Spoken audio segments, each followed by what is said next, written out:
একটা কথা বলো, তোমার গলা টিপে শেষ করে দেবো। স্যার লাইট তো স্যার।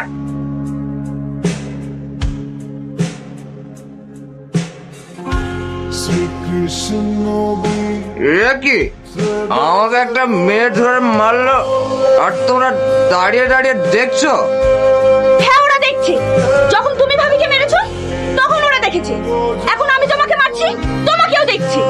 এদের কাজই হচ্ছে পরের বাড়ি ঝামেলা থেকে আনন্দ পাওয়া। কি হয়েছে ভাই, ভিডিও করছো? পরের বাড়ি ঝামেলা ফেসবুকে পোস্ট করে অনেক ভিউ পাবে না? ছি, ধিক্কার জানাই তোমাদের।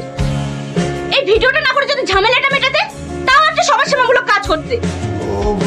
যাও, তোমাদের রদ দেখা হয়েছে, এবার নিজের নিজের বাড়ি যাও। যাও।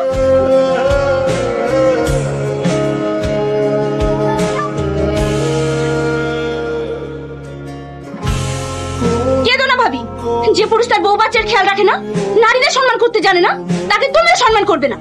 সামনে যা পাবে তাই দিয়ে মারবে। এরপর যদি শুনেছি তুমি ভাবির গায়ে হাত তুলেছো, তোমার হাত দুটো আমি কেটে নেবো।